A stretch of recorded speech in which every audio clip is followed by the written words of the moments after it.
Miami Dolphins fans, welcome to another episode of Phin-Addict Fury with your boy and your host, Larry K. Shout out to the Mod Squad. Make sure you donate, become a member. You can join. Click join right below. Shout out to all the members we have so far. You're going to get special shout outs. I'm going to give you some special content this week. Love to each and every one of you. You are making this channel go. Fury Fam makes this channel run. I couldn't do it. I wouldn't do it without you. I do it for you. And I'm here.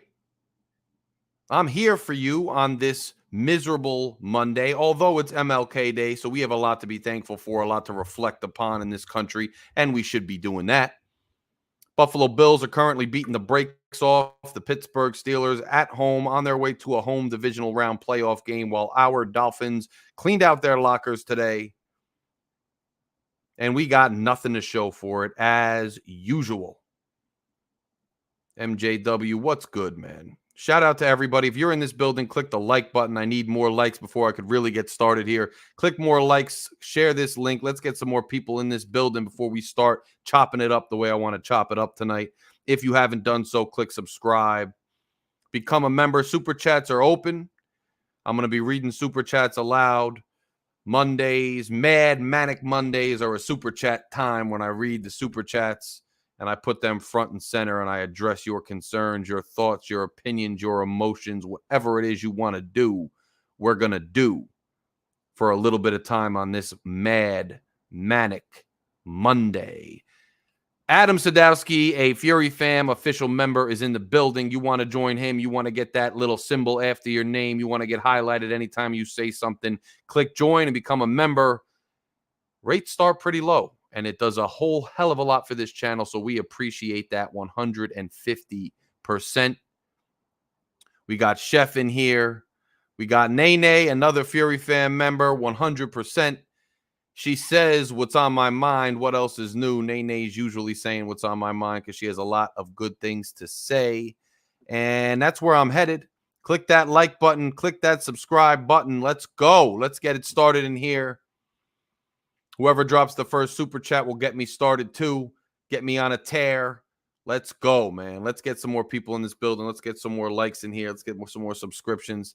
First super chat will set me off. Otherwise, I'll wait a couple more minutes, man. But I wasn't even going to necessarily come on live today, even though I have been coming on live a lot, and I am planning on sticking around the offseason with a Monday show, just talking Fins, talking the offseason, talking the league, talking the playoffs, talking whatever is going on.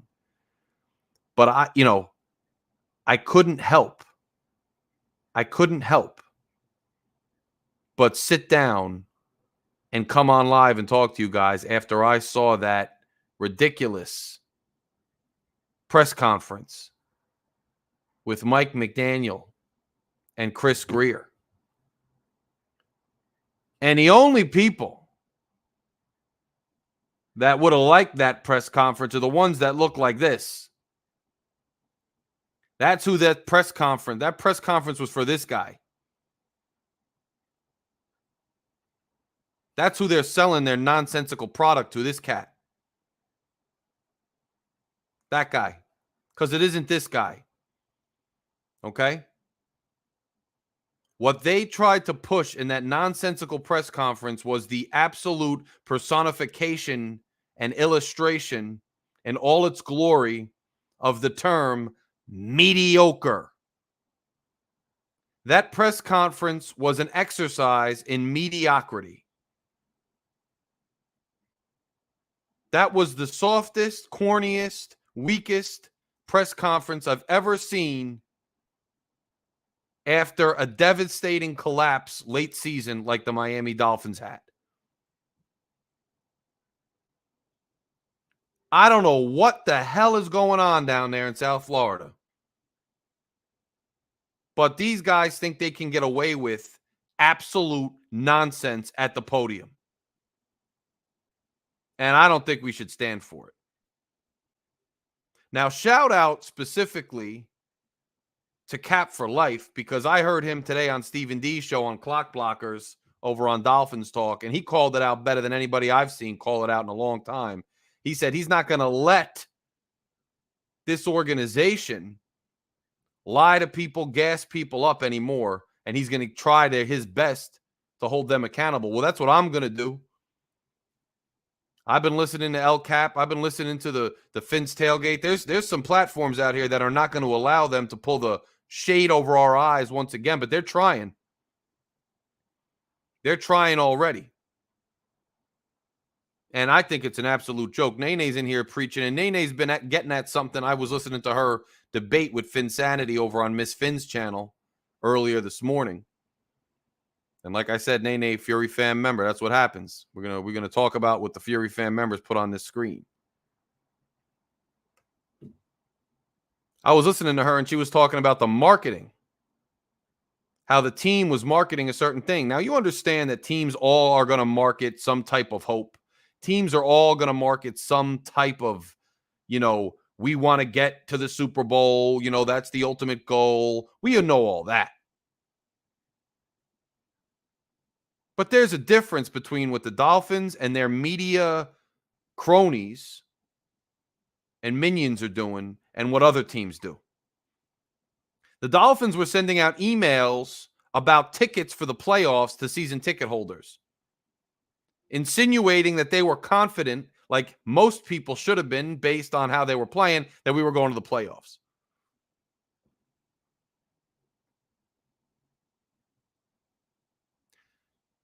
They were pushing the falsified narrative that if Tua stayed healthy, we were a Super Bowl team. And yeah, they didn't. I mean, you don't have to go to the media or go to the most hopeful fans to get that inclination or to decipher or make that insinuation. You could find that assertion in most of the things that these people said throughout the year. And thank you, MJW. I appreciate it, brother. They were saying that we're saving our best players. We're putting guys on IR who don't even belong on IR because we want to save them for the games that count at the end of the year. We're taking care of injuries and playing it slow because we want to be somewhere deep in the playoffs later in the year. Because if Tua stays healthy, we consider ourselves a Super Bowl team. And that's all well and good if you truly believe it. And here's an example. If you want to have an accountability, you want to be respected by people like me out in the media, out in the fan sphere. You want to keep it real. You want to maintain your dignity and respect. You want to prevent people from cashing in receipts that they had that make you look silly. You own that you said we were a Super Bowl caliber team. If your quarterback that you believe in, that you surrounded with weapons, that you brought a coach in specifically for him, if he stayed healthy, you were confident we were going to the Super Bowl, and it fell apart, then the way that you maintain your dignity, the way that you maintain your respect, the way that you maintain my respect for you, and this fan base's confidence in you as a person of honesty,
Sorry, everybody. We had some technical difficulties, but I'm back. They keep trying to turn me off, man.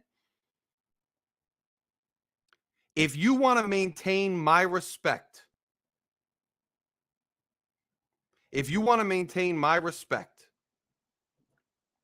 then you come out, and that's funny, Adam. That makes sense. You come out to that podium today. And you say, when they ask you how the season went, when they ask you if you're satisfied, when they ask you what your thoughts are, you say, actually, with a straight face, no stupid jokes, no, oh, you're first, ha ha ha. You do this, you do that, ha ha ha. What are you, his agent? What are you, McLovin, McDaniel? Enough already. He's like the guy from Napoleon Dynamite. Peace out. I've had enough of his shtick. And I used to really like Grier and some of the picks he made, but I lost a lot of respect for Grier today. I lost a lot of respect. Because what I would have respected is if they came out today and the first thing Grier said at the podium was, this season and the way it ended was unacceptable. This season was unacceptable. It was a failure. Our goal was a Super Bowl. We thought we had the right personnel. We thought we had built a team and a staff that could get us to where we wanted to go. And we failed you, the fans. We let you down this year. We thought we were so confident we were going to have a home playoff game that we sent out emails to the fans. That's how confident we are. So you know we're not lying. But things got a little bit out of control. Unforeseen circumstances hit us. Things we didn't account for. And trust me, we are hard at work trying to rectify those issues. And we are hard at work trying to redeem ourselves. That would have maintained some level of respect and accountability. That would have garnered some deference. But these guys came out and joked around and moved the goalposts. All of a sudden, we're not a Super Bowl contender. All of a sudden, Mike McDaniel saying, what do you want to see from Tua? I just hope he keeps improving. Oh, yeah? You want to make a guy who keeps improving one of the highest paid players on the team and in the league? Because last I checked, any job in this country or world, if you're still learning and improving, you're not the highest paid person in the company.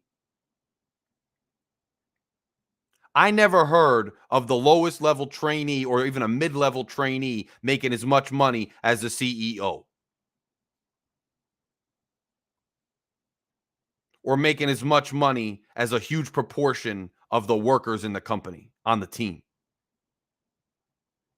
All of a sudden, Grier's talking. And what I tell you, I told you they were going to have a narrative. Didn't I tell you there was going to be a narrative?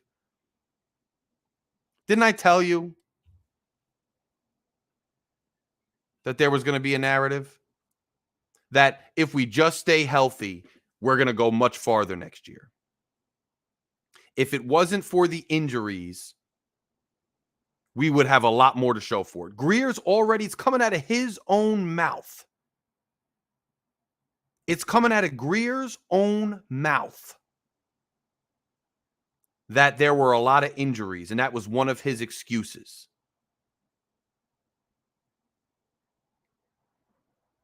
And now they're going to run with that all offseason.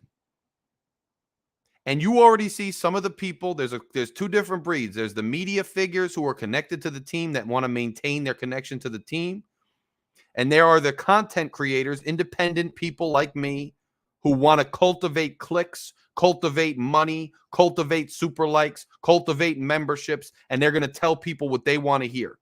Part of the reason is they're going to sell to a certain contingency of the fan base that are Tua over everything. And partly, they're going to cater to people who just want some kind of hope and optimism the type of people who are going to get caught up in the hype next season, September and October, only to fail again.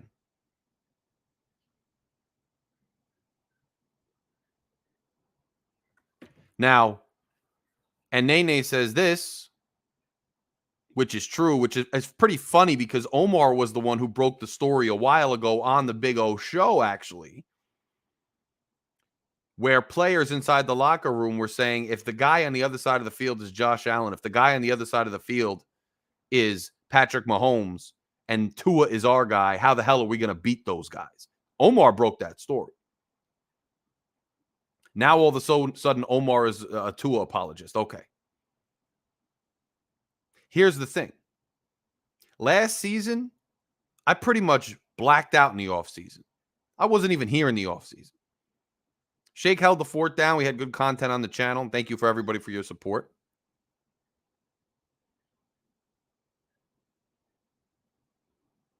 But at the end of the day,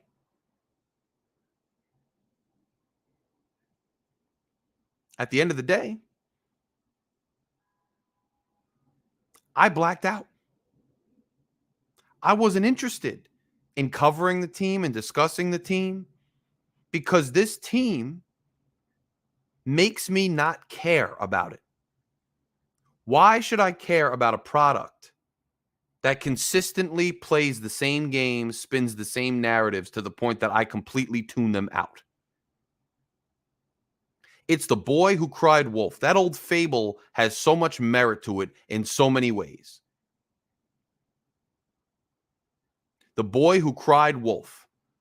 Why do you expect any of us who are objective, intelligent fans, why do you expect any of us to believe your nonsense? And next year, when you come out and you look good in September and October, why do you expect us to believe the nonsense again that we actually have a chance to go somewhere in the postseason? When we've now seen time after time, season after season, the same ending to the same repetitive story. Why do you expect us to believe it? It's because there must be some huge constituency of fans out there, and we see them, they lurk. They have their memes ready. They pop their champagne and blow it all over their face just because somebody gets paid.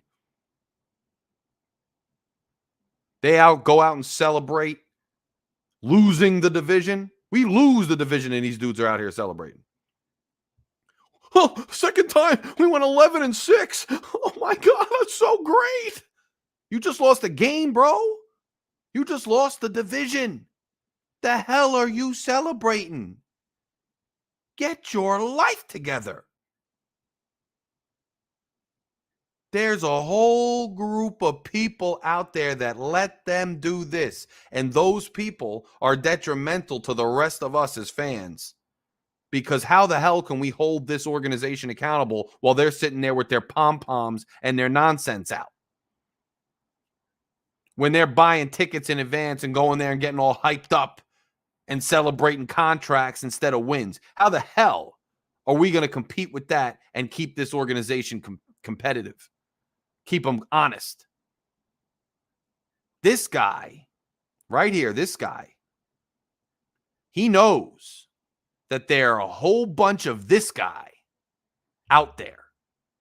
And his primary focus, the primary focus for this guy is to keep this guy happy and coming back to games and buying merchandise and putting his stupid, doofy thumb in the air to anything these clowns say.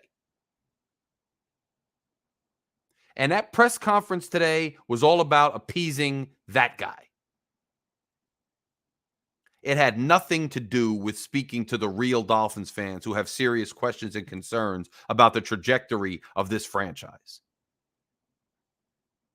And that really pissed me off, to be honest with you. It really pissed me off. Now, I'm not going anywhere this offseason. You're going to see me all the time. You're going to see me here on Mondays. You're going to see me on the Tuesdays. We're going to talk about an offseason schedule soon. I'm going to keep holding them accountable as best I can, but there's only so much that I can do. There's only so much that we can do. The fact is, these guys are going to do what they want to do. And what they want to do, as far as I'm seeing right now, is not leading us to where we want to go. I'll give you a good example of this team's complacency and lack of awareness and lack of consideration or enthusiasm about what it takes to win. Now, I understand that there's a nature to this business. I understand that you can't keep everybody you want to keep all the time. I understand that. I understand that guys build up contracts. They do well. And then it's hard to keep them all. But the way that Chris Grier answered the question today about Christian Wilkins was absolutely alarming. When they asked Chris Grier about whether or not he's going to try to keep Christian Wilkins, he simply said, and you could tell that unless Christian comes back with a team-friendly offer, Christian's gone. The way that Grier was talking about Christian Wilkins and the defeatist attitude and defeatist tone that he had was such a joke. Chris Grier is sitting there, and Chris Grier is saying, well, you know what? He bet on himself, and I'm happy for him. He's going to go off and, find a team. He didn't say find a team, but he's going to go off and test free agency. He's earned the right to be a free agent. We develop him and we draft him. We developed him, and then we're going to let him go. That's what we do here in Miami. They did it with Jarvis Landry. They did it with Mike Gesicki. I'm not saying Mike Gesicki is some kind of huge difference maker. I understand why they moved on from some guys. But guys that were good for this team, that played well for this team, that we develop, we just let walk continually. But the guy who hasn't lived up to expectations in any semblance of anything, Tua Tagovailoa, we want him to be here for a long time. And we want him to be, highly effective. So the dude who doesn't get it done,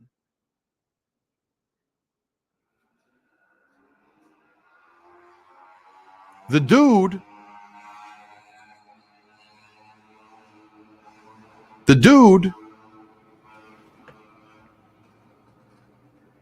who doesn't show up in the biggest moments, that dude is going to get paid. We're going to keep that dude. But the guy who showed up in the biggest moments, who's the beating heart of this defense, who's given his all for this team, who's a huge building block,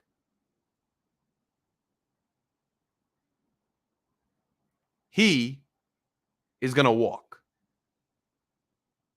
And I know Shake's got some personal vendetta against Christian Wilkins. I can't figure it out. I don't care. I don't know. But all I know is what's facts. Facts are facts. Tua ain't done nothing.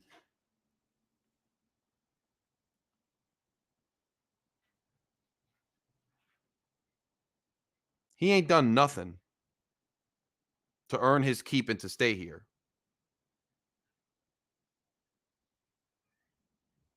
But Christian Wilkins, who showed up in the biggest moments,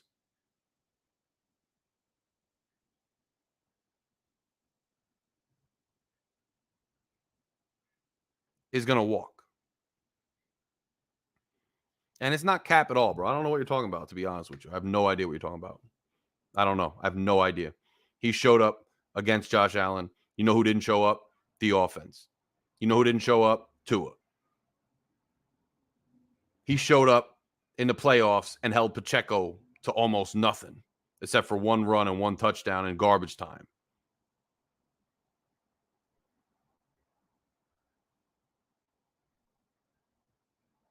So unless you got some logical explanation for that, I don't know what you're talking about. He's the dude flying up the field, taking down running backs when linebackers couldn't do it. But that's fine. I'm not making the decisions. You're not making the decisions. So when Wilkins walks, which he will, and Tua stays, and this team is mired in more mediocrity going forward, and Wilkins has a good year somewhere else with some other team, we can relive what we always relive all the time for years. That's fine. That's fine. I'm just saying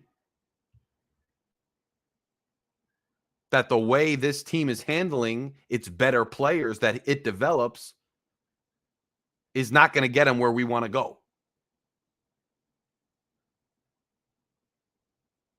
Period. Now, X basically said he's gone in not so many words. X is gone. We all expected X to be gone. That is what it is. Andrew Van Ginkel, I didn't get any inkling on. No one asked about him. He's injured anyway right now. But let's talk about the fact that the defense was much more effective down the stretch,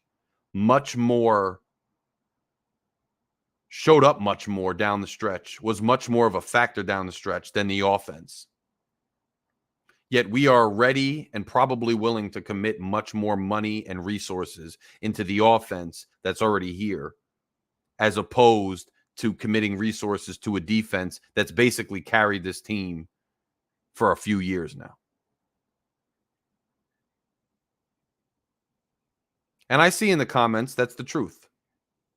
I see in the comments what's going on. There are a ton of Tuaneers that don't care about this team. They will laugh in your face. Shake, it's Wilkins. They will laugh in your face because a guy got paid who doesn't deserve to get paid to the detriment of this football team. And you don't even have to, nor should you argue with them, because there's no reason to argue with them. They're not Dolphins fans. They're Tuaneers. We could go 0-16 and they would celebrate it as long as Tua got the bag. We could go 0-16 and they would laugh in our faces and say, ha, ha, ha, deal with it, haters. He's getting paid. They are not Dolphins fans. They are Tua fans. And Cap, what's up, my bro? I was just giving you props earlier in the show. I don't know if you were in here yet. I heard you today on Stephen D on Clock Blockers, and you absolutely nailed it and preached, brother, and it was dope to hear. I was driving, and you absolutely 150% nailed it. They want to sell nonsense to this fan base and their minions in the media and the content creators that want to play to the crowd and get a little more hype, a little more money for their content, a little more subscriptions, a little more membership. They're all going to play up the nonsense, give out the excuses, and enjoy and mire in the mediocrity. And I respect and appreciate you, bro, for calling that out and articulating it so damn well earlier today. It was dope. But you don't even have to pay attention to those clowns because they're not true fans. Now, you could be a fan of Tua and a fan of the Dolphins. And if you support Tua because he's the quarterback and you hope he gets better, that's fine. Most of us do. We want Tua to be better. We want Tua to be the answer. We hope he has a complete 180 and shows up next year. But we are willing and able to be objective and to call out the nonsense and the obvious issues and limitations that Tua has. Everybody said for 2 years in a row. Everybody said for 2 years in a row. And Chef, yeah, I'll make Cap a mod. And remember, everybody who joins the channel becomes a member automatically becomes a mod. I got to get on that with some of you members. You become mods. By the way, if you're in here, you haven't done so yet, click that subscribe button, man. We have seen absolutely epic support for this channel in just very rapid growth with a ton of new members, a ton of new subscriptions in the past few days. And, we've seen a ton of outpouring of love with super chats, with donations, with memberships. Become a member of the channel. It's really easy to do. Just click join, hit the super chat, and click subscribe. Most of all, click the like button. This channel and other channels like it needs more love and viewership so that we can continue to keep people honest, because people do not remain honest long enough. And it's a problem with this team. But if you follow the real objective people, you'll see that they acknowledge that the dude has limitations. Now, what can we do to combat and counteract the limitations? There's a few things we can do. Appreciate you, Chef.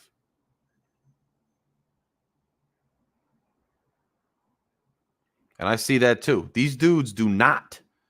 This soft, unaccountable, nonsensical approach that they have, this defeatist attitude that they have. Oh, we developed him, let him walk. Oh, I just want to see him get better. Oh, we're still developing. We want to eventually win the division. Maybe one day we'll get a home win. Congrats to the Lions. We hope we'll get there. But, these guys did really good. And, I hope you all like to come see us. Put your deposits down for next year. The hell out of here. That crap. Guys failed miserably. You failed miserably. And I don't see why we should tolerate it at all.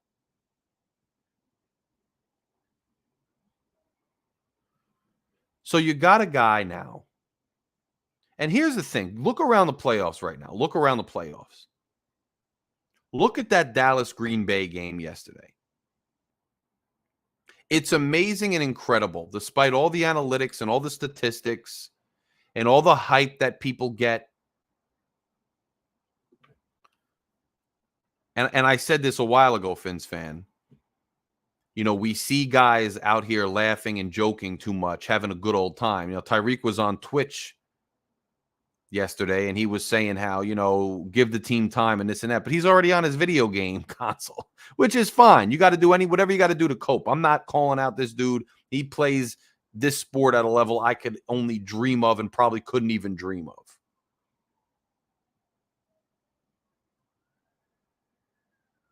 So whatever. But these guys go back to their mansions. They go back to their lives. It's no big deal to them. Ross goes back to his Manhattan high-rise, his real estate empire, and all these dorks, all these guys are still going to pay Ross tons of money and line his pockets, and they're going to celebrate contracts even if we get no wins, and they don't care. They don't care. But I want you to think about these playoff games that we saw, because this is really important. It's amazing that no matter what the stats are, no matter what the analytics say, no matter whose hype machine was bigger than whose hype machine, certain guys, when you watch the games, certain guys, when it gets to crunch time, it doesn't matter. We're still talking about Tua developing in the press conference today. Mike McDaniel saying the most he wants to see out of Tua is that he continues to exponentially develop. It's going into year 5, and we still want to see this guy develop, not become it next year, not carry the load next year, not get us somewhere significant next year. We just want to see him improve. But watch these playoff teams. CJ Stroud is a rookie. He's a rookie. And he's balling out. He's a young champ. He has that edge. He has that it factor. He has that raw and sheer talent and the ability to just get the game that quickly that he skyrockets up the chart and he makes a nothing, a zero team suddenly a contender in 1 year with no pro experience. And then you got a guy in Green Bay, in Jordan Love. I'm watching this kid play football, and he's keeping his eyes down the field while running out of the pocket. I ain't talking about the division, Charles. And by the way, you have another kid down there who failed in crunch time, and they won a playoff game. Cleveland with a monster defense, and they beat them.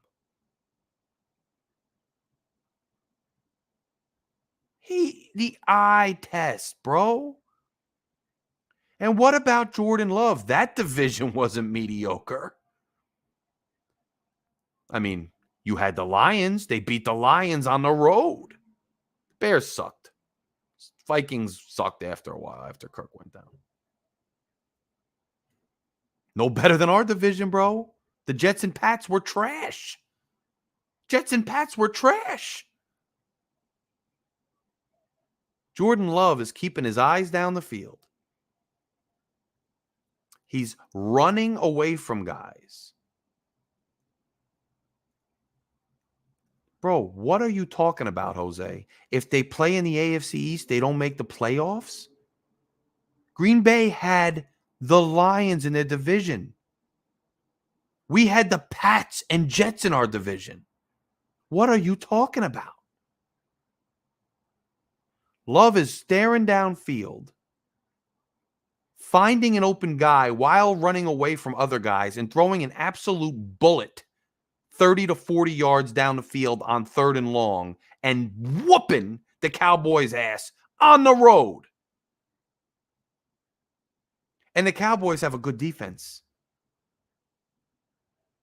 Look on the other side of the field in that game. Look at Dak Prescott.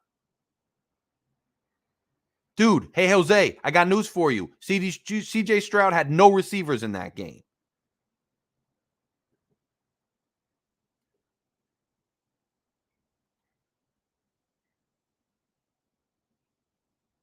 At the end of the day, Dak Prescott, that's Tua right there, bro. He plays a different style of ball.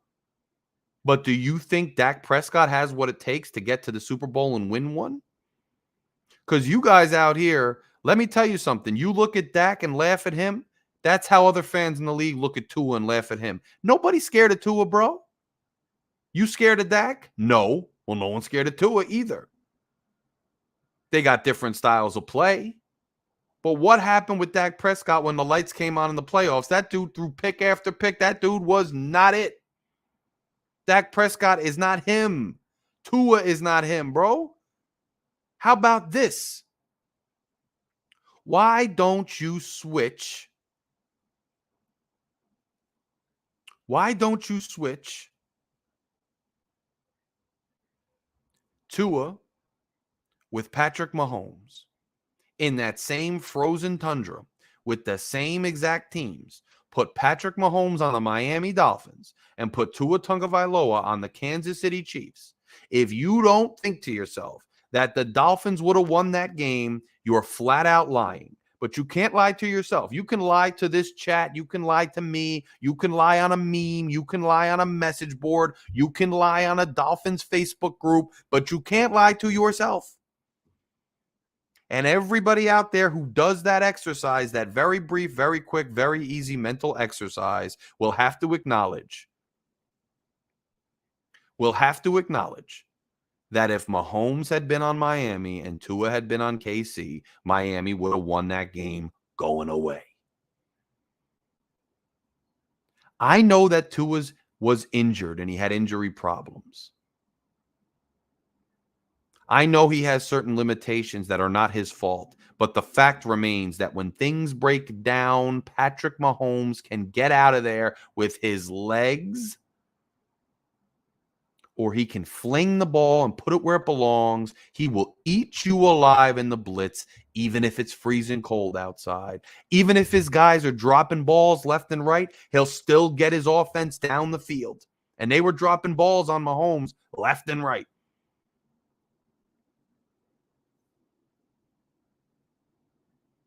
Mahomes got it done.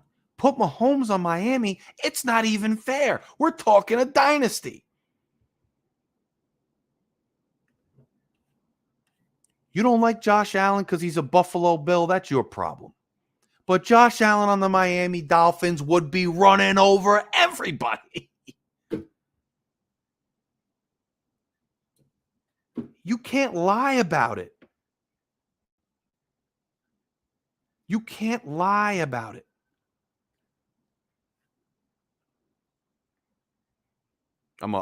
If that's true, that's just crazy. Where'd you hear that, Greg? Because that's just nuts. That's nuts. I agree. There's no QB close to Mahomes. I get it. But you could put other guys. Do that exercise with other guys. Put Josh Allen on Dolphins. Put Lamar Jackson on Dolphins. What do you think we would be doing with Lamar Jackson on Dolphins right now? What do you think this team would be doing right now? What kind of energy do you think we'd be playing with? What kind of energy would that defense be playing off of? Admit it. Admit it. We knew every time we got the ball against Kansas City that the only way we're going to win that game is if the defense somehow caused some epic turnover, or we had some crazy broken play, or one of the running backs took it the distance. The one touchdown we had in that game was when Tua underthrew a ball, and Tyreek had to make an awesome play on it. And that's literally the only points we had in the entire playoff game. And people are out there blaming McDaniel, saying he should rely on the running game more. You're probably right. But if you have to say that he should rely on the running game more, you're admitting that Tua ain't it.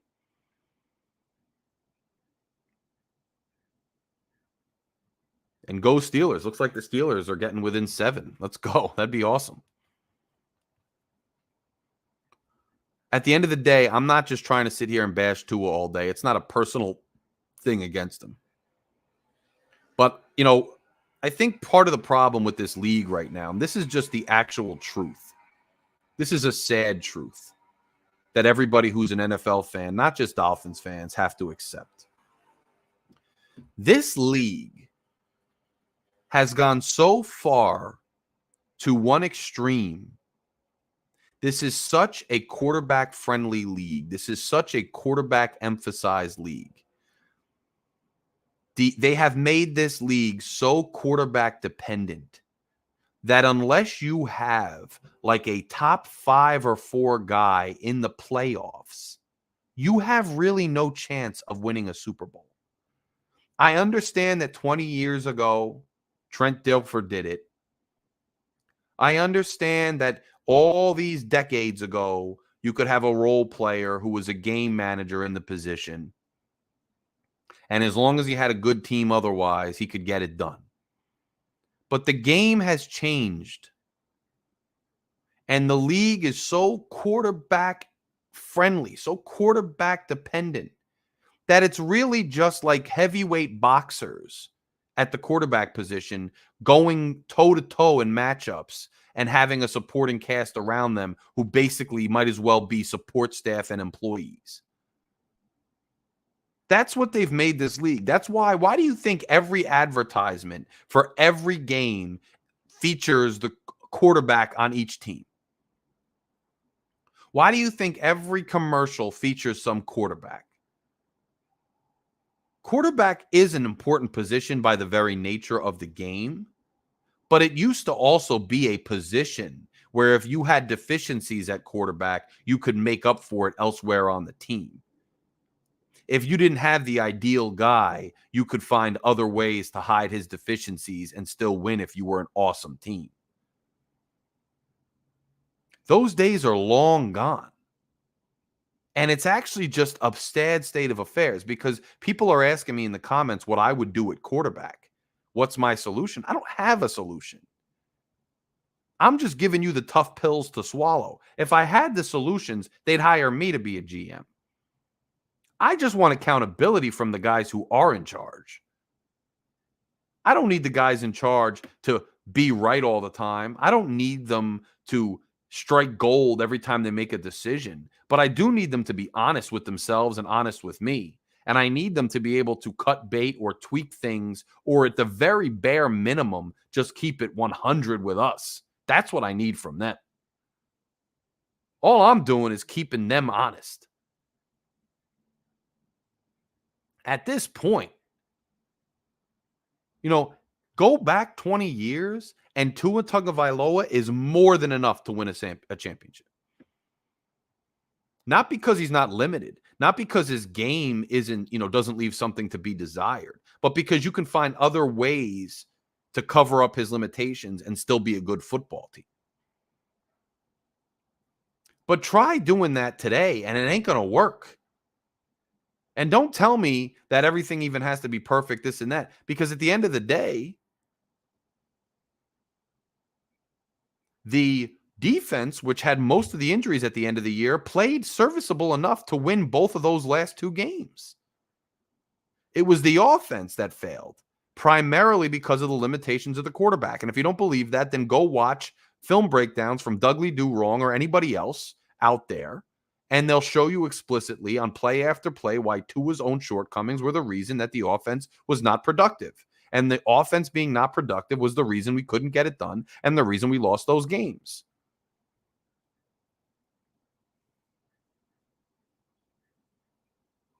So I don't know what else we can do. I have no answers to what we can do.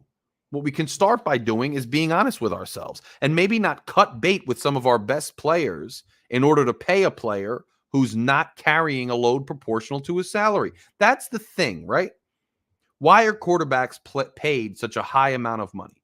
Why are quarterbacks paid such a disproportionate amount of the salary? Because quarterbacks are expected to carry a disproportionate amount of the workload. Quarterbacks are expected to carry the team a disproportionate amount as compared to other members of the team.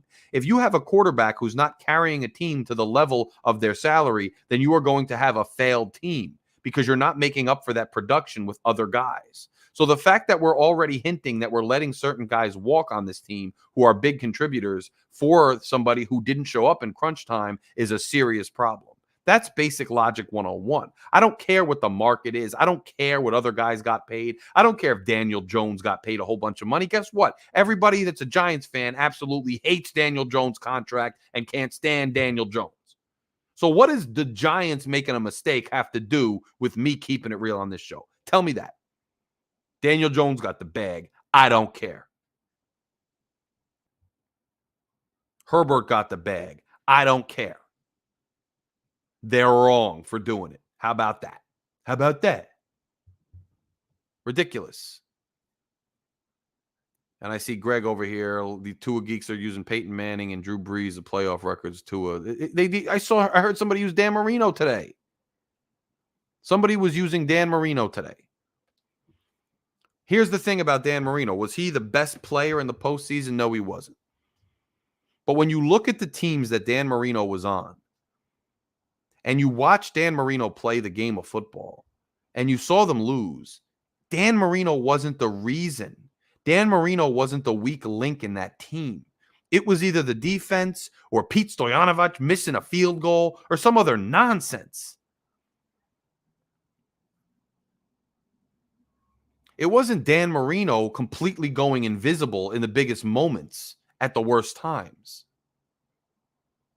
This team, the biggest question mark about this team going into the playoffs was whether the defense could uphold their end of the bargain with the amount of injuries that they had.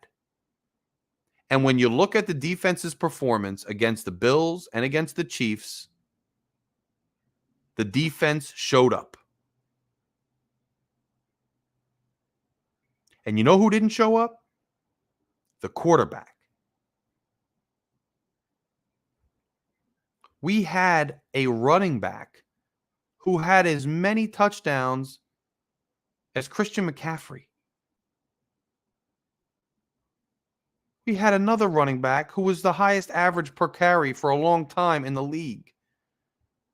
We have a wide receiver in Waddle who would be most people's number one. A wide receiver in Tyreek Hill who's probably a first ballot Hall of Famer. A wide receiver in Cedric Wilson who's most people's number 2. What the hell else do you want? Tua and the quarterback play was the reason we lost down the stretch. That's not the same thing for Marino. So stop with these ridiculous comparisons. Peyton Manning was a guy where if you took him off the team, the Colts went from best to worst in the league just by losing him. You take Peyton Manning, when he got hurt, the Colts were literally the worst team in the league. So bad that they drafted Andrew Luck. You take Tua off this team, Skylar Thompson is playing Buffalo in a playoff game to a 3-point loss with some serious drops from wide receivers. Isn't that a lot different? Isn't that a lot different? And I see people mentioning other YouTubers in the comments, this and that. Like, let's get something straight here. We toss this term around, casuals, casual fans, don't know football, they're casuals. Let's keep this 100. Any dude that's up here on YouTube, starting a channel and talking without getting paid by some media or magazine or newspaper company is a casual, bro. I'm a casual. We are all casuals in this space. Because unless you're a professional football coach or a professional journalist, you're doing this as a hobby and a passion. I got a day job, bro. I got other hobbies. A lot of the people in this community who are the best people, in my opinion, commenting, contributing, are people with day jobs. This is a working man's channel. This is for people that want to stay objective and don't care about chasing clout. So that's why I don't feel the need to chase clout on this channel, because this doesn't pay my bills. The support you guys give me goes into the channel and keeps it afloat and gives me a little inspiration to keep at it for the hard work that I put in. So I'm not going to placate anybody. And don't get it twisted. Some channels are huge because the content is awesome. Some people are bigger simply because they were here first and they amassed a fan base and they spend every waking hour, every single day of the week, all off season, all the time, creating content and trying their best to get to that level. I put out videos every now and then. I took whole off seasons away, and I'm still getting more subs than a lot of people because the product is quality, and it's quality over quantity. So you won't come to this channel if you're a subscriber or if you're kind enough to join and become a member of Fury Fan, which you can do right now. Click the join button down below. Click subscribe. Hit the super chat. If you come here and you contribute to this channel in any way, I respect you, and I'm going to 100% keep it real on here because I don't have to clout chase or please anybody or placate any constituency of this fan base. And I won't do it. But just because I'm a casual fan who's not a beat writer doesn't mean that I don't have 2 eyes, 2 ears, a brain, and a knowledge of football. And I played football when I was a kid. So what? Playing for a longer time or not playing doesn't make you any more of an expert. Let's stop trying to categorize people as casuals or this or that. We all got 2 eyes, 2 ears, and a brain. And all you need to understand things is 2 eyes, 2 ears, and a brain, but you got to use them. One of the biggest problems in this entire society is that people seek out things that they want to hear. They'll go to one channel or one source and they'll listen for a minute. And if they don't like the truth that's coming there, they'll flip the channel until they find a truth that they agree with. People search for truths they agree with, and then they gather up the nonsense from that source to make them charged up and wound up and confident enough to then go spew that nonsense somewhere else.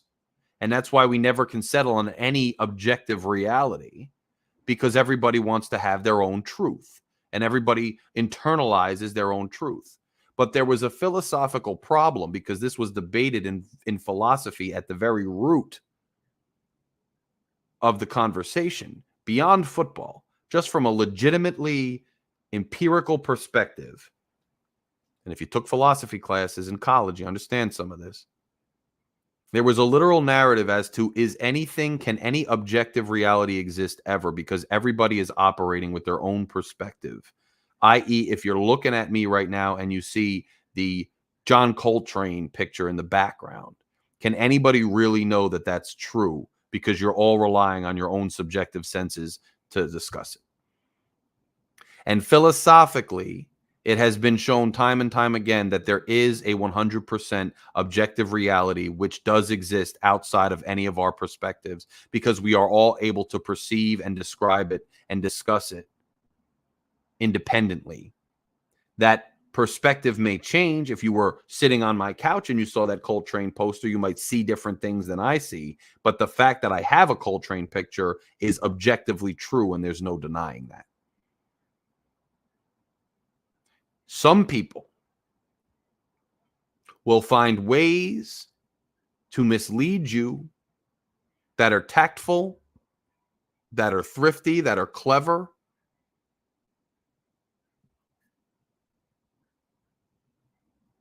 Apparently you don't, Fresh Finn. Maybe that's where some people stumble.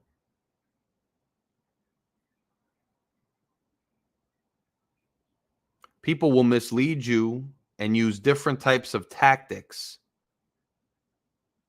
and misdirection to try to give you fodder to believe nonsense and to convince yourself of nonsense, to make you and yourself feel better about a situation that you know is not right.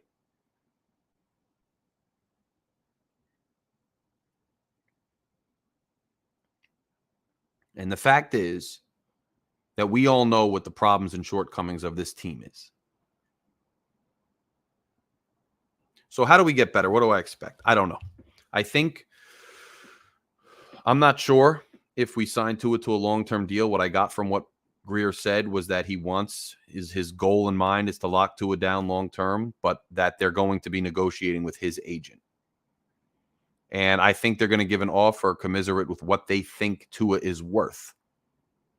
And I don't know what's in Grier's head, because Grier is going to come out and say whatever he's got to say to the fan base to sell nonsense and to keep the two ears and the thumbs up guys happy. But that doesn't mean that he doesn't have 2 eyes, 2 ears, and a brain. And that doesn't mean that McDaniel doesn't have 2 eyes, 2 ears, and a brain. And so you wonder what they see and what they think. And you wonder if they give an offer to Tua that's more in line with his actual contributions to the team. And you wonder if Tua is willing to take that or not. That's step one. Step two is with some of these key players. A Christian Wilkins who's going to command a ton of money and probably is going to get paid considerably in the open market is probably gone. And there's two sides to that coin, right? Because you can't afford to keep somebody who's overpricing and outpricing himself.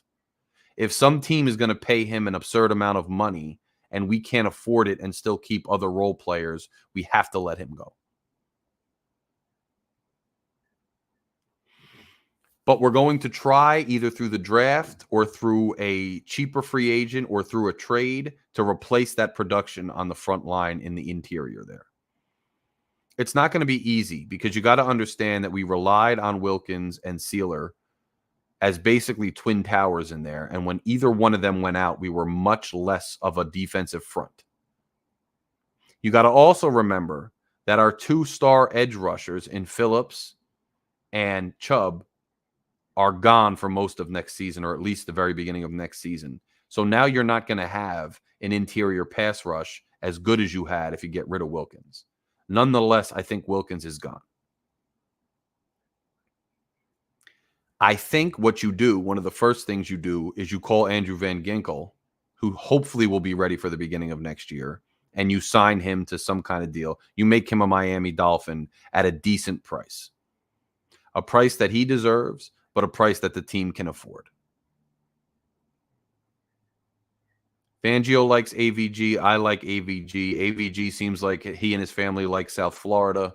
You keep a guy like that. That's a culture builder. He can take some of the heat.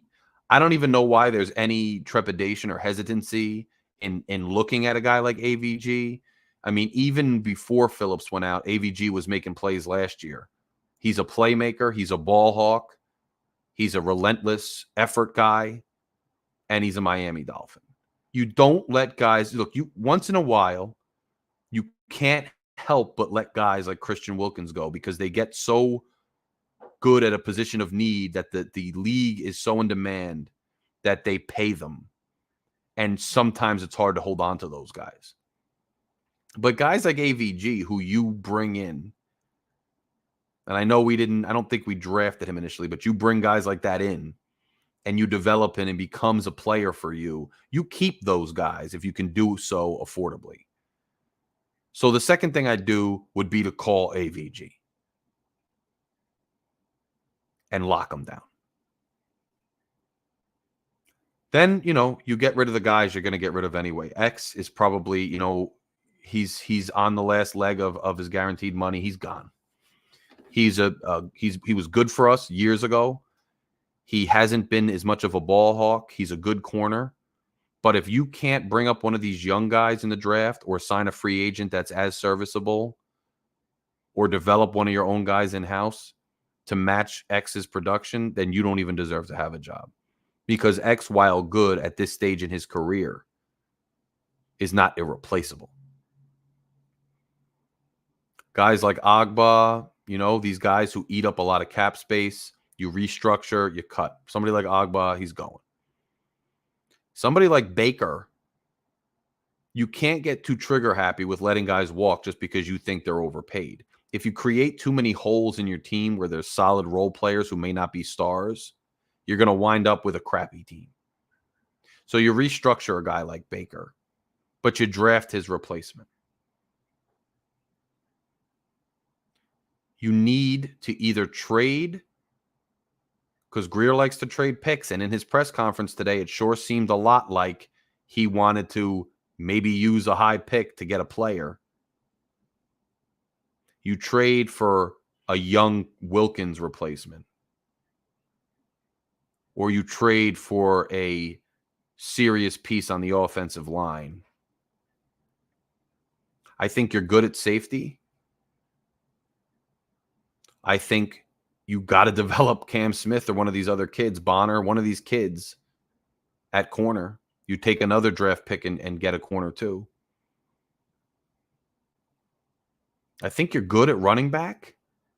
Mostert's probably not going to have the year he had this year, I'm sorry to say. But he's still a good player. And Achane is poised to be a superstar in this league. You can't overuse Achane. So you have a guy like Brooks. You have a guy like Wilson.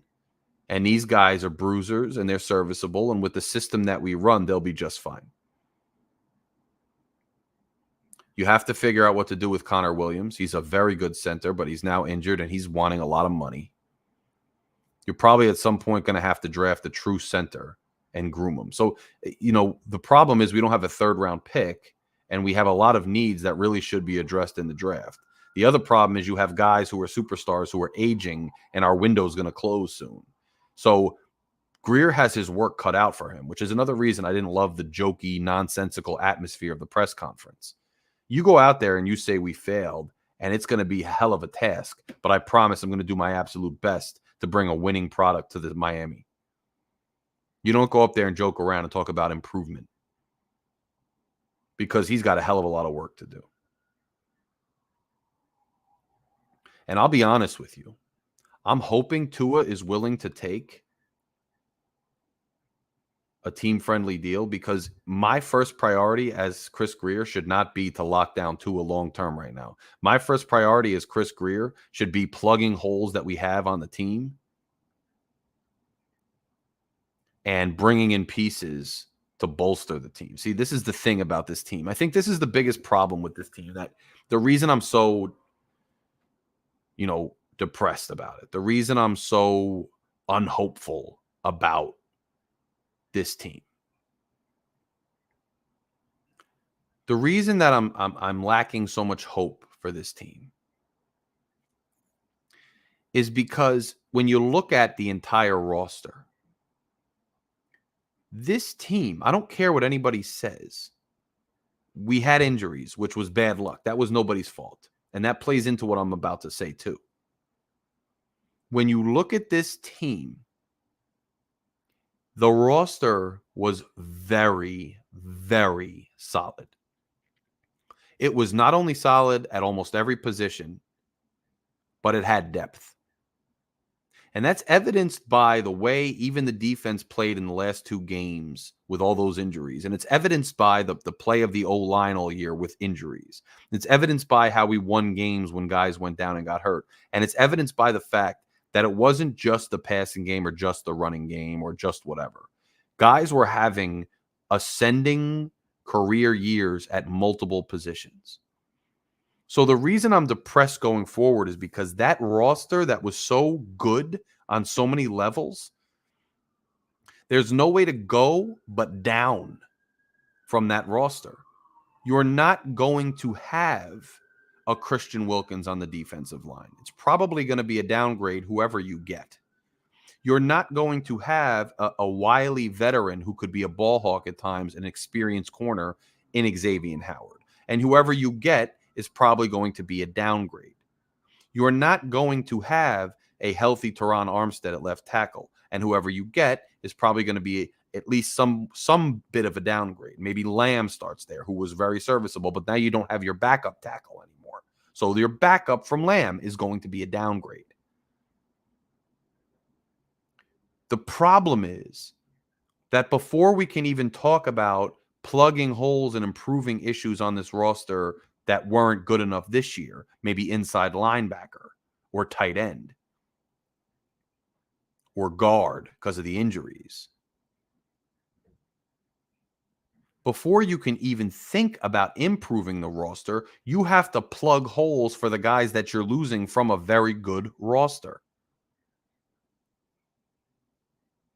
And you're not going to plug those holes with guys who are just as good or better than the guys that we're losing. That's just the reality of the game in the league and our current cap situation and our current free agency situation.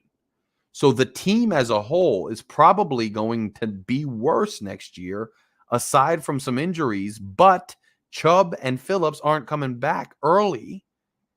So the team is going to be worse in almost every aspect of the guys we're losing. Q, what's good, my brother? Another Fury fan member. Thanks for joining. Thanks for the support, Q. You're in the building. Like I said, every member gets their comment highlighted. The other way to get their comment highlighted is to hit the super chat. Q, what's good, my brother? I know Bills are moving on to the divisional round. While the Bills are moving on to the divisional round and have another home playoff game, we're already sitting at home talking about improvement, and I wish we could have done better.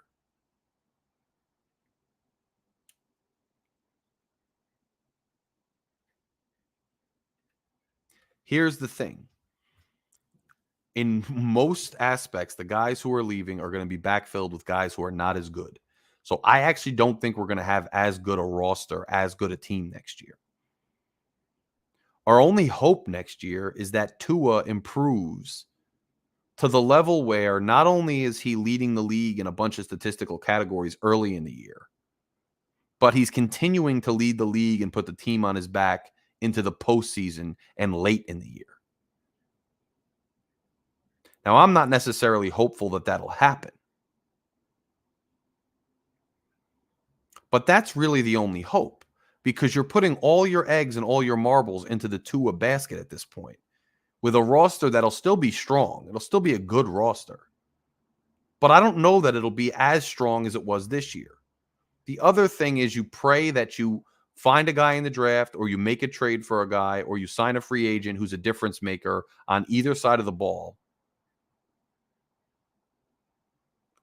who also makes an impact and who stays healthy next year. You want to stay healthier than this year. Now, don't mistake me for one of these guys out here who are selling the hopium and preaching the nonsense and clout chasing for clicks out here, because there's a lot of them.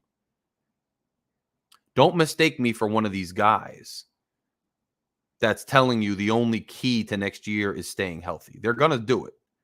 You're going to hear it all offseason. Just like last offseason, it was all, well, as long as Tua stays healthy, as long as Tua stays healthy. And this offseason, it's going to be as long as everybody else stays healthy, as long as everybody else stays healthy. Don't buy that. But our only hope is that we get some guys to plug these holes to some serviceable extent, and we stay healthier next year than this year. And we get a couple, bounces our way. You get one or two bounces your way. Like, say somebody on Tennessee dropped the ball late in the game, for instance. Say a team that's on our schedule that we think is going to be good is actually a terrible team next year. Something like that allows us to get a home playoff game or two. And then it's a lot different. Now, I'm interested to see what Jared Goff does in the playoffs, because here's my thing. I'm happy for Jared Goff. I'm very happy for Lions fans. I'm happy for the city of Detroit. Jared Goff looked awesome in the first half of the game, but he struggled in the second half of the game to some extent, and the Rams almost caught up. Now, to Goff's credit, he's already been to a Super Bowl. He didn't win it, but he's already been to a Super Bowl. Tua hasn't even won a playoff game. But I'm interested and curious to see how far Goff can go in the playoffs. Because if Goff can go to the championship game, then I think Tua can, but only if the Dolphins get home field advantage. If the Dolphins get home field advantage in the playoffs and the team stays healthy so that they only have to play, say, 2 games at home in order to get to a Super Bowl, then it could be possible. But that's hard as it is. Our best chance in years to get that was this year. And honestly, forget about Baltimore. If we had just beaten KC at the end, or given Philly a fight and handled business at Tennessee and split with the Bills, we would have had a good chance of having home field advantage. And had we had home field advantage and a bye, we would have had a legitimate chance to get to the Super Bowl. I don't know if that chance is going to present itself next year. Because another elephant in the room that nobody's discussing, that everybody's going to forget, and if it rears its head again, is going to be devastating, is that just because Tua managed to stay healthy this year does not mean Tua is going to stay healthy next year. Staying healthy this year was awesome. It answered the question that he could stay healthy. But it doesn't mean he's going to always stay healthy. So what if Tua goes down next year? What if he goes down and you sign him to a long-term deal? You still got to worry about that. And Cliff, I know you're laughing at me for saying football, Super Bowl, but I'm not really thinking we're going to the Super Bowl. Don't get it twisted. I have no hope that we're going to the Super Bowl anytime soon. I'm just talking because people are asking, what would have to happen for us to have any chance, and I'm just telling them what would have to happen. I don't know.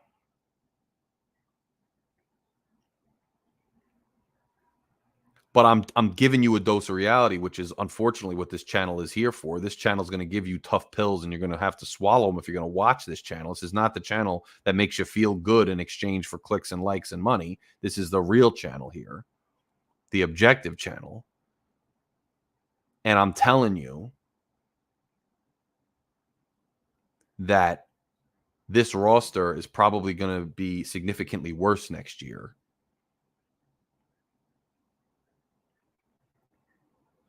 And there's no guarantee that we ever capitalize on this window that we have with this team.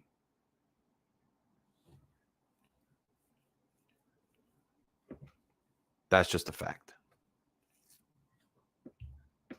That's just a cold, hard truth that we have to accept. There's a good chance we completely flush this thing in a couple years and get back to the drawing board. I think, Coach Brian, that saying this roster wasn't it anyways, we're soft. I don't know. I mean, I'll tell you that when we were in Kansas City in that frozen tundra, it did look like a lot of guys really didn't even want to be out there. And it was on their body languages, sometimes in the way they tackled, sometimes in the way they took on, defenders. But that's speculation. You're saying our head coach is soft. I think he's way too lenient. He treats the game way too much like it's your team, not mine, and you run it how you want. And I think that can have some merit to it. But when it gets too far out of whack, then there's no accountability. And I think what Nene's been saying for a while now,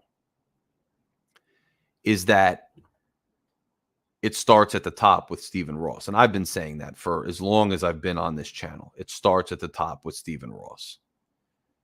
And I'm telling you that because if you watch the press conference today, it's not just McDaniel that lacks accountability. It's not just McDaniel that is not holding these guys accountable. It's Grier. He's sitting there saying, "Oh, well, it was fun." He sounds like most of the fans. Like, it starts at the top with Ross and it trickles all the way down to the fan base. Like, the fans are only regurgitating and reiterating what the organization is putting forth. The fans are keeping the same energy as the organization.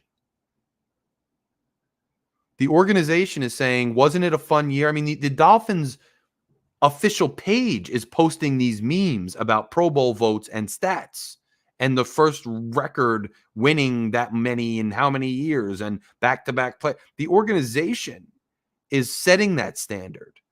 And the fans are eating up and regurgitating that standard, which is, we just have fun years. We don't win Super Bowls. We don't contend for championships. But isn't it fun? But look at all the fun stuff we do have. Look at all the fun stuff we do have. And so you're right that the players don't seem to take losses as hard as other teams' players. You don't see anybody throwing iPads like Tom Brady. You don't see that type of energy or sheer disgust for losing.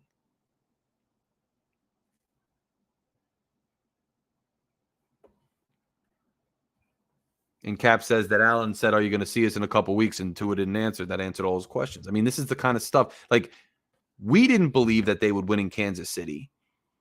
But it seemed like the coach didn't believe by the way he called the game. And it seemed like some of the guys on the team didn't believe by the way they bundled up and just went home. So the idea that this team lacks accountability at the coach is true, but I think it's true at every level of this franchise and this entire culture of a football team. And that's a problem. And I don't know if that'll change until the entire organization changes on a wholesale level. And it's pointless to speak about because he's not selling the team anytime soon. And I know Ross means well. I know he's put a lot of money into this team. But I still think that his personality permeates this team.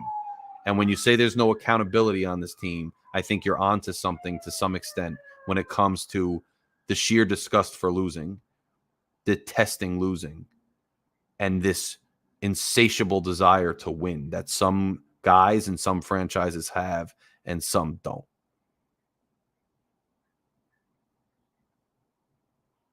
And that's a problem.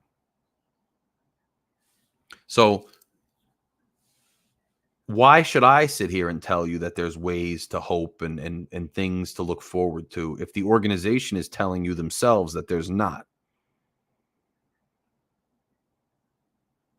Why should I do that? Why should you do that? I'm not telling you to turn off the show. I'm not telling you to turn off football. I'm not telling you to not be a Dolphins fan. I'm telling you that being a Dolphins fan is more about having fun, engaging with the community, watching regular season games than it is about winning titles. Because that's what they're telling you. By the moves they make, by the product they put on the field, by the way they conduct their press conferences. And it doesn't matter. You say you disagree. I like the fact the man's willing to do it. Is he willing to do anything?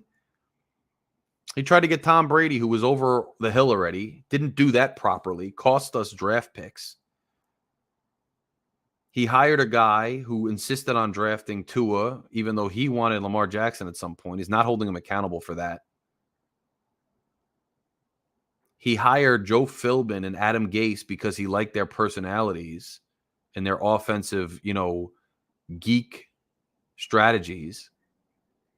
Just because you want to do something doesn't mean that you're good at doing it. Just because you want to get somewhere doesn't mean you can build the culture necessary to get there. And I think there's something to be said for the mentality and energy within this franchise. Now, we'll see. We'll see where this thing goes. But don't think, even if you do think that this roster wasn't good enough or this entire roster was soft, don't think that we're going to turn it over tomorrow and come in next year with a tougher roster. Don't think that they're going to change philosophies mid-build. Don't think that they're going to be able to replace some of our best, most productive players who are going to walk in free agency with guys who are just as good or better than them. Our best hope is for Tua to legitimately, vastly improve. And Shelby, that's a good point. That's a very, very, very good point.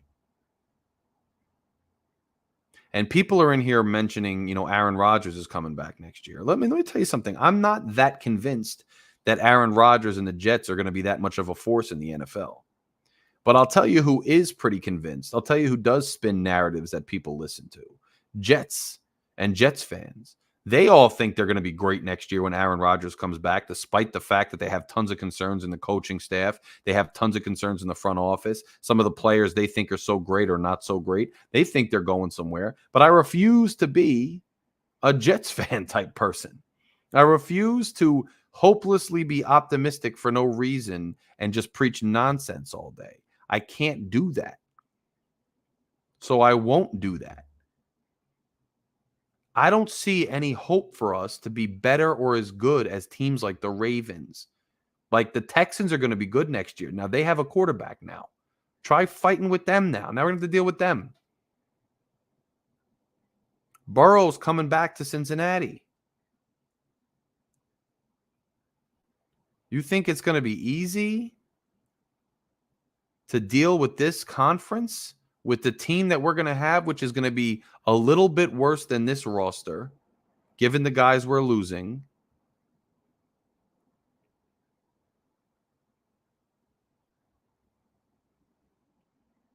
And a quarterback who's very limited. I don't see how we're going to be good next year. And Jets fan for life says, hey, we could compete against good teams. He ain't lying. At least the Jets had the heart to compete against good teams. Because we only beat one at home.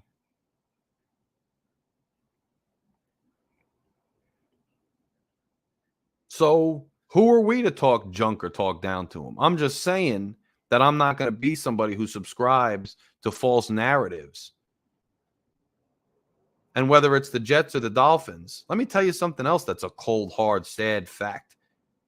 In the last 20 years, the Jets have done more in the playoffs than we have.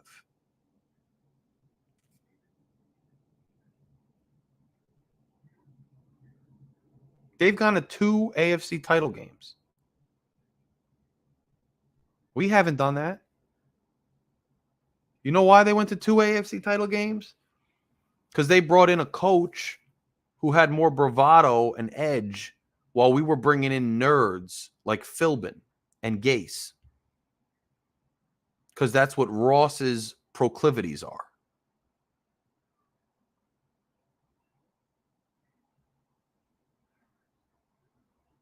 That's why. You know why the Jets couldn't get over the hump in those years, even though they had a great defense? because Mark Sanchez wasn't it. He wasn't that guy. They had to color code and simplify the offense to get him not to make mistakes. When stuff hit the fan, he was outplayed by other quarterbacks like Big Ben.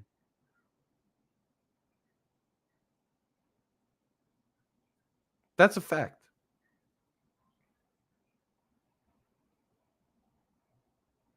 So if you want straight talk, this is the channel you come to. It's not going to be pleasant all the time. It's not going to be clout chasing. It's not going to be trying to make you feel good. I don't know, Jose, that we're trying to find the next Marino. I think in this league, it's so quarterback driven that you need to find a quarterback who can sometimes get your team across the finish line. Not every time, right? Sometimes the defense is going to need to do it. Sometimes the running game is going to need to do it. Sometimes a quarterback's going to have an off day. But at the end of the day, in the postseason, you need a quarterback that when the defense isn't doing the best, when the conditions aren't great, when you're facing some adversity, that the quarterback can make certain plays and get you across the finish line, at least give you a fighting chance. If Tua had scrambled for many more yards the way Mahomes did, if Tua had placed the ball in great positions like Mahomes had, even in those conditions, and he had gone out because it was just toe-to-toe and the Chiefs made one more play than we did, then I wouldn't be having this conversation. But the fact is he didn't do one thing except throw an underthrown ball to a superstar receiver, and that's all we did for an entire game. And the week before that, he was missing guys all over the field. You can watch Doug Lee's film breakdown to see that. And that's what cost us to even have to go to the frozen tundra to play football.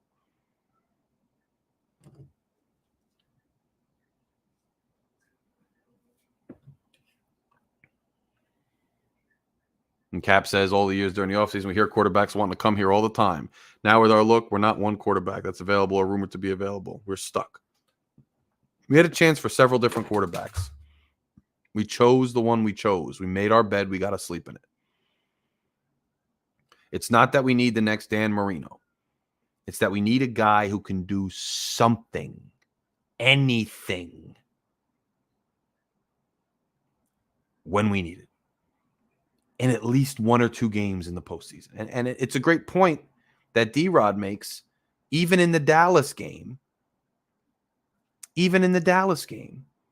Tua couldn't get us to a point where Sanders was kicking good, easy field goals. He had to kick like 350-plus yard field goals to win that game. And Dallas had the fumble at the 1-yard line. Sure, he made a throw towards the end of the game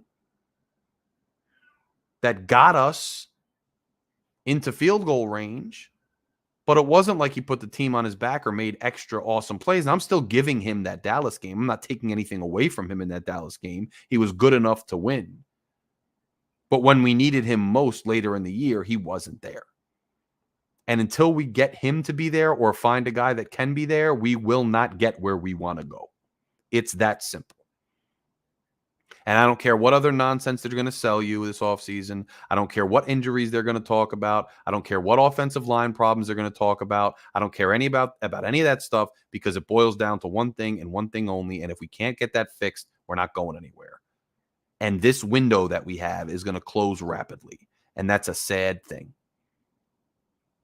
Guys, if you haven't done so yet, click the subscribe button. Thank you to all the Fury Fam official members. You will be getting shout outs soon. I'll be doing some member content later this week. Hit subscribe if you haven't done so. Click join and become an official member of Fury Fam. If you have not done so yet, you can hit the super thanks and thank the channel and donate to the channel. It's much appreciated. I will be here all off season, keeping it real, speaking objectively, and giving tough pills to swallow if that's what I got to do. Any breaking news, you will hear from me. So stay tuned to Phin-Addict Fury for any commentary on any Dolphin stuff you hear. I will be here for you. We'll come out with the offseason schedule very soon. I appreciate you watching me on this manic, mad Monday, and I will see you guys and talk to you guys very, very soon. Fins up, Larry K out.